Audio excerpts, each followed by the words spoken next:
Nahulog sa bangin sa Tuba, Benguet ang isang pampasaherong bus na papuntang Baguio City.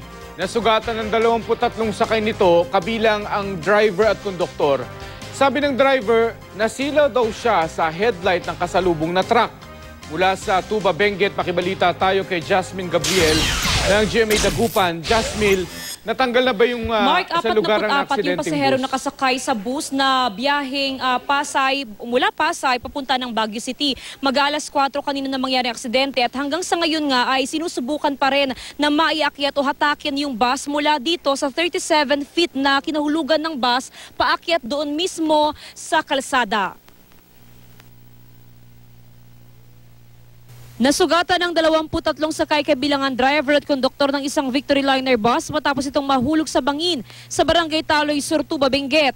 Ayon sa pulisya, alas 3:45 kaninang madaling araw habang tinatahak ng bus ang Marcos Highway paakyat ng Baguio City.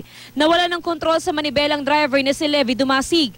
Ayon kay Dumasig, nasilaw siya sa headlight ng kasalubong na truck. Dumiretso ang bus sa bangin na may lalim na 37 talampakan. As per sa driver din at sa mga ibang pasaheros nakasakay, hindi masyadong parang hinay-hinay yung paghulog ng bus kaya walang masyadong impact at salamat sa Diyos at walang masyadong malubhang sugat. Nagtabo ng galo sa mga biktima, dinala sila sa pagamutan. Itinanggi ng pamunuan ng bus company na nakatulog ang driver ng mangyaring aksidente. Hindi raw mabilis ang takbo ng bus. Kasi kung basa kung dahan-dahan na yun dahil paket yung bus hindi naman mabilis yan. Kailan umabot dun sa lugar na yun, hindi naman bigla na nagkwantong bus kundi dahan-dahan din na bumaba. Hinahanap ngayon ng pamunuan ng bus company ang nakakabit na CCTV camera sa loob ng bus para makatulong sa investigasyon. Handa raw ang pamunuan ng kumpanya ng bus na akuin ang responsibilidad sa pagpapagamot ng mga biktima. Dahil umalis sa Maynila yan, okay naman, nakarating na dito yan. So, maaaring tama yung sinabi niya na may iniwasan na sasakyan. Sinisikap namang mahanap ang driver ng truck na umano'y sumilaw sa bus driver.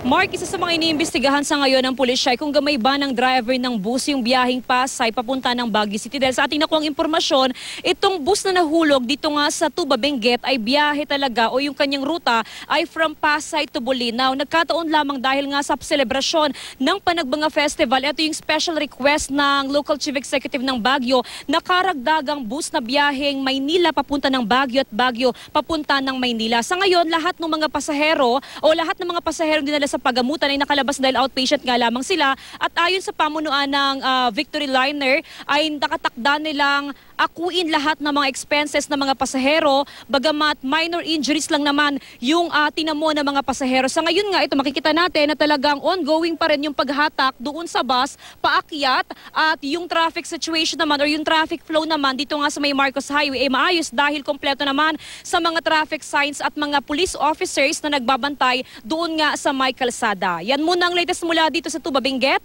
Jasmine Gabriel, Nagbabalita, Pilipinas.